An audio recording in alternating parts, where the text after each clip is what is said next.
이제 프로그래밍이랑 관련된 여러 가지들을 해봤기 때문에 좀 다채로운 프로그램을 만들기 위한 아이디어를 알려드릴게요. 선생님, 완성된 프로그램을 알려드리진 않을 거예요.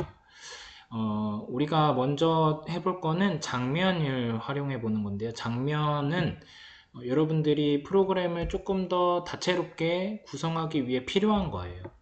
지금은 우리가 지금까지 장면 하나만 썼지만 여러 개의 장면을 쓰면 여러분들이 뭔가 게임을 만들 때도 난이도를 다르게 할 수 있고, 또 게임에 대한 설명을 추가해서 사용자의 편의를 높일 수도 있고 그렇습니다. 그래서 장면을 한번 만들어 볼게요. 실행하면 왼쪽 위에 보면 장면 1이라고 되어 있죠. 오른쪽에 더하기 버튼이 있어요. 더하기 버튼을 클릭하면 장면 2라고 생기는데 아무것도 없어요.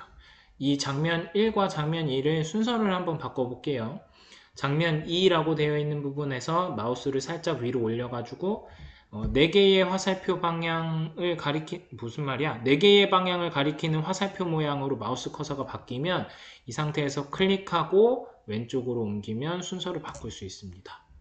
이렇게 이 마우스 커서 모양이 되면 이렇게 장면을 왔다 갔다 움직일 수 있어요. 순서는 사실 그렇게 중요하지 않지만 프로그래밍하는 과정에서 조금 더 잘 정리되어 있기 때문에 도움이 될 수도 있습니다. 장면 2의 이름을 바꿀 거예요. 여러분들이 어떤 장면을 만들고자 했는지 이름을 지어주면 프로그래밍 하는데 훨씬 더 수월할 수 있죠. 그래서 장면 2라고 되어 있는 부분 클릭해서 타이틀 화면이라고 바꿀게요. 타이틀 화면, 여러분들 게임 같은 거 하면은 처음에 바로 시작하는 거 아니잖아요. 일반적으로 타이틀 화면이 나와서 뭐 설정도 하고 게임 설명도 있고 누가 만들었는지도 알려주고 게임 제목도 있고, 그쵸? 그 다음에 장면 1에는 이름을 프로그램 화면이라고 할게요. 그러니까 말하자면 뭐 게임을 만든다 라고 하면 타이틀 화면에서 게임으로 넘어가게 만들고 싶은 거예요. 그래서 타이틀 화면에 지금 아무것도 없어요. 명령어를 가져다 놔도 여기에 보시면 오브젝트가 하나도 없습니다. 오브젝트를 추가해 주세요. 이렇게 나오거든요. 명령어를 수행할 오브젝트가 없기 때문에 코딩을 할 수 없습니다. 오브젝트를 추가할 건데요. 타이틀 화면이기 때문에 프로그램의 제목을 한번 입력해 볼 거예요. 제목은 글상자, 글씨를 입력하는 게 좋겠죠. 글상자 선택하시면 이제 글씨체도 선택할 수 있고 뭐 글씨의 모양도 바꿀 수 있고요. 한 줄로도 쓸 수 있고 여러 줄로도 쓸 수 있는데 제목을 한번 입력해 보겠습니다. 선생님, 이은호의 멋진 프로그램이라고 써볼게요. 추가하기.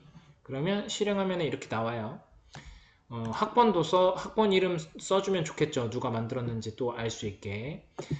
이은호의 멋진 프로그램이라는 이 글상자도 오브젝트로 사용할 수 있는데 다른 점이 있다면, 위에 우리가 다른 일반적인 오브젝트를 쓸 때는 블록, 모양, 소리, 속성이었거든요. 근데 여기가 글상자로 바뀌었어요. 방금 전에 우리가 글상자를 오브젝트 추가하기 위해서 입력하던 화면하고 동일하게 글상자를 선택하면 이렇게 글상자를 편집할 수 있는 화면이 나와요. 블록으로 돌아오셔서 코딩할 건 없어요. 뭐 코딩해도 되는데 어떻게 할 거냐면 이제 타이틀 화면이랑 프로그램 화면을 연결 지을 거예요. 그래서 타이틀 화면에서 프로그램 화면으로 넘어가게 하는 방법은 많습니다. 일정한 시간이 돼서 넘어가게 할 수도 있고, 특정한 조건을 만족하게 해서 넘어갈 수도 있고, 사용자로부터 원하는 대답을 입력받아서 넘어가게 할 수도 있고, 다양한데 우리 처음 하니까 원리만 가볍게 좀 살펴봅시다. 버튼을 만들 거예요. 그래서 버튼을 클릭하면 이제 프로그램 화면으로 넘어가게 만들 건데, 오브젝트 추가하기에서 버튼이라고 검색해 봅시다. 버튼이라고 검색하면 안 돼요. 실행이라고 검색해야 돼요. 실행이라고 검색해 볼게요. 실행이라고 검색하고 실행 버튼 선택한 다음에 추가하기 하면 이렇게 나옵니다. 얘는 이름만 버튼이고 그냥 다른 오브젝트들이랑 똑같아요. 근데 여기다가 이제 버튼으로서 기능할 수 있게 코딩을 해줘야 되겠죠. 오브젝트를 클릭했을 때 맨 밑에 보면 장면이랑 관련된 블럭들이 있어요. 그리고 이 두 개가 장면을 서로 연결짓는 블럭이거든요. 근데 맨 밑에 있는 건 장면을 순서대로만 움직여요. 네, 그 위에 있는 건 내가 특정한 장면을 지정해서 움직일 수 있거든요. 여러분들이 프로그램을 조금 더 복잡하게 만들게 되면 장면의 수가 많아지고 장면을 순서대로만 쓰지 않고 건너뛰게 되는 일이 생길 수도 있어요. 그래서 특정 장면의 이름을 지정해서 움직이게 해주는 게 좋습니다. 이렇게 하면 타이틀 화면은 자기 자신이기 때문에, 그쵸? 요거 클릭해서 타이틀 화면으로 돌아오는 건 의미가 없잖아요. 프로그램 화면 시작하기로 바꿔줍시다.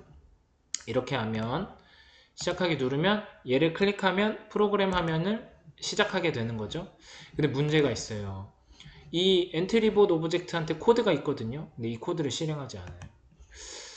왜 그러냐면 프로그램 화면에 보시면 엔트리봇한테 이 코드가 있는데 이 코드에 실행하는 조건이 시작하기 버튼을 클릭했을 때예요.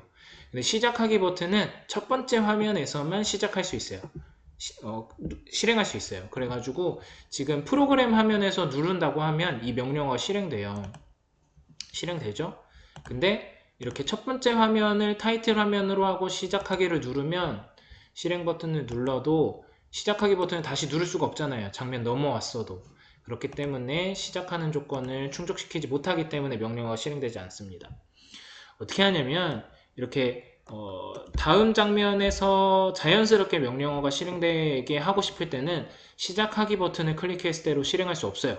첫 번째 화면을 제외하고는 시작하기 버튼을 클릭했을 때로 실행할 수 없어요. 그래서 장면이 시작되었을 때 라는 명령어로 실행해야 돼요. 반드시 그래요. 그래서 두 번째, 세 번째, 네 번째 이후로 나오는 장면에서는 시작하기 버튼을 클릭했을 때 명령어를 쓰고 싶을 때는 장면이 시작되었을 때 명령어를 써야 된다. 이렇게 아시면 됩니다. 이렇게 하고 시작하기 눌러볼까요? 아무 일도 안 일어나죠? 시작하기 버튼을 클릭했을 때로 실행하는 게 아니잖아요. 그래서 타이틀 화면으로 다시 돌아와서 시작하기 버튼 누르고 실행 버튼 누르면 장면 넘어가고 장면이 시작되었을 때로 실행하는 명령어가 실행되는 거죠. 할 수 있겠죠? 장면을 활용하는 거 해야 됩니다. 그 다음에 새로 만들기 해서요. 이번엔 그림판을 만들어 보겠습니다. 그림판은 그림을 그리는 프로그램이에요. 나와라 얍. 오래 걸리네요. 나와라 얍.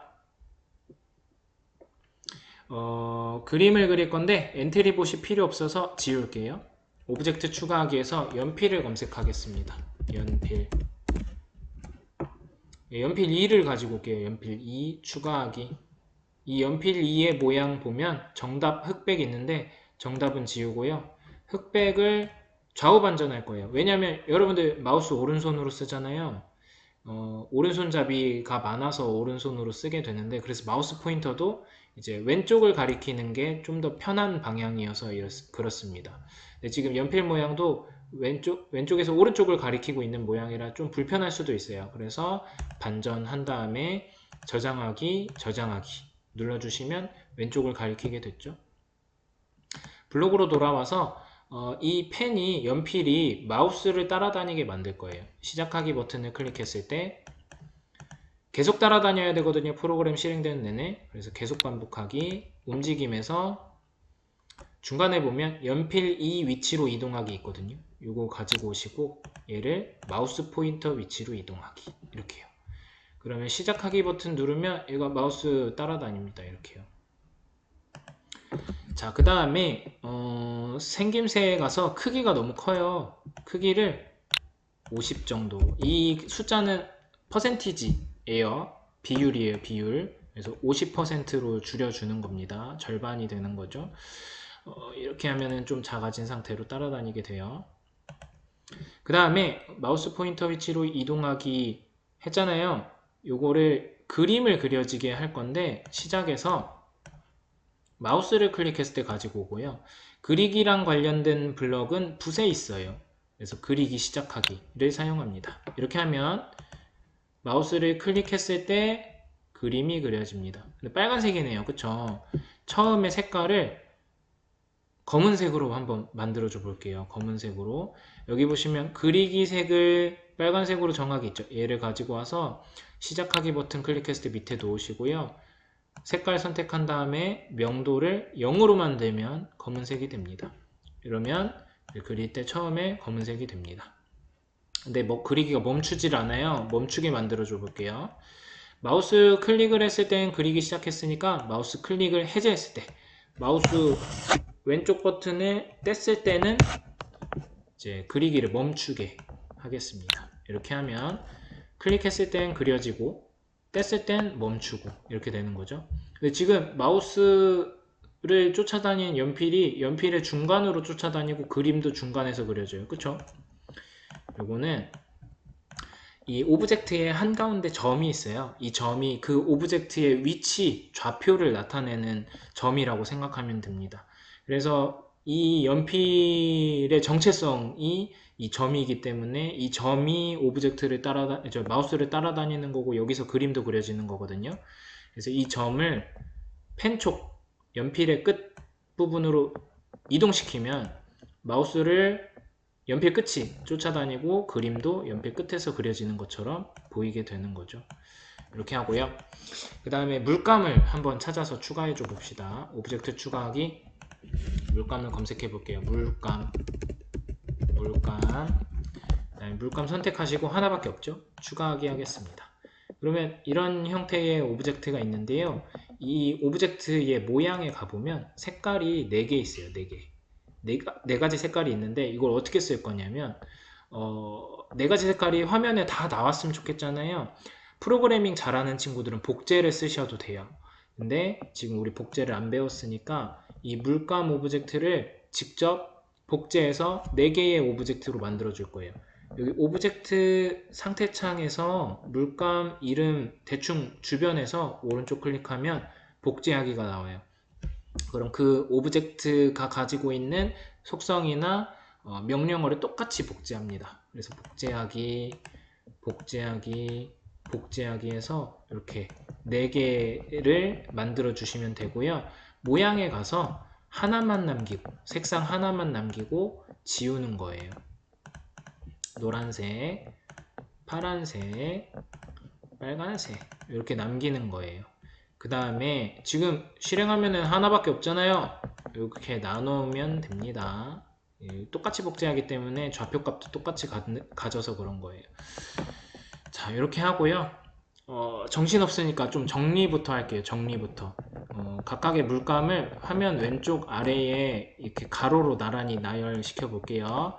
크기도 너무 크니까 크기도 줄이고 50%로 줄이고 움직임에서 좌표 이동하는 블럭 가지고 와서 이 화면 왼쪽 아래쪽에 마우스 가져다 대면 여기 좌표 나오거든요. 대충 마이너스 200에서 마이너스 100 정도 돼요. 마이너스 200에서 마이너스 100, 일단 마이너스 100 하나 해볼게요. 이렇게 그러면 여기 딱 위치하는 거 보이죠? 그래서 이거를 X좌표, Y좌표는 고정해도 되죠. 이렇게 나란히 할 거니까 Y좌표는 똑같단 말이에요. 근데 X좌표를 띄엄띄엄 50씩 줄여가지고 할게요. 그래서 요거를 복사하고 복제는 자기 자신한테 생기는 거예요. 이렇게 복사해서 다른 오브젝트한테 붙여넣기 하고 마이너스 150 붙여넣기 하고 마이너스 100 붙여넣기 하고 마이너스 50 이렇게 하면 이렇게 정리가 됐습니다. 이제 사용자의 입장에서 생각해 보면 색깔을 바꾸고 싶다 생각이 들었을 때 여기에서 물감을 클릭하겠죠? 그러면 색깔이 바뀌어야 돼요. 물감을 클릭하는 게 색깔을 바꾸기 위한 조건이에요. 그래서 명령어를 만들어 줄 때 물감 오브젝트를 클릭했을 때로 만들어야 되고요. 그 다음에 물감 오브젝트를 클릭한 걸 누가 알아야 되냐면 그림 그리는 펜이 알아야 돼요. 그래야 얘가 색깔을 바꾸잖아요. 서로 다른 오브젝트니까 얘가 어떤 상태에 놓여 있는지 알기 위해서 신호가 필요합니다. 그래서 신호를 만들어 줄 건데 몇 개 필요할까요? 4개 필요합니다. 각각의 색깔에 대한 신호를 만들어 줍시다. 빨간색, 파란색, 노란색, 검은색 이렇게 만들어 줄게요. 그다음 블록으로 와서 이 노란색 뭐부터 할까? 빨간색부터 할게요. 빨간색 오브젝트를 클릭했을 때 신호를 보내주는 거죠. 이 물감이 나 클릭당했어, 빨간색인데 나 클릭당했어, 전화 거는 거란 말이에요. 그래서 빨간색 신호를 누가 받아요? 펜이 받아요. 펜이 빨간색 신호를 받았을 때 좀 치울게요. 이렇게 버리면 안 되고 빨간색 신호를 받았을 때 색깔을 바꾸면 되죠. 붓에서 그리기 색을 정하기 가지고 오는데 지금 빨간색이긴 해요.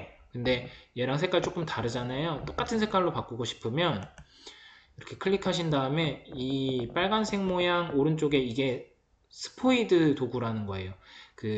내가 바라보고 있는 실행 화면에서 이 스포이드 도구가 가리키는 실행 화면에서 스포이드가 이제 가리키고 있는 곳의 색깔을 복사하는 거예요. 이렇게요. 달라졌죠?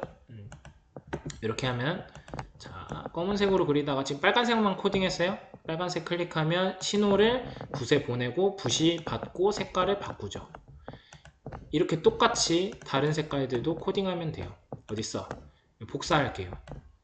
오브젝트 클릭했을 때 빨간색 신호 보내기, 노란색에 와서 노란색 신호로 바꿔주고, 검은색에 와서 검은색 신호 보내라고 바꿔주고, 파란색에 와서 파란색 신호 바꾸라고 보내라고 신호 보내라고 바꿔주고, 그 다음에 펜은 신호를 받았을 때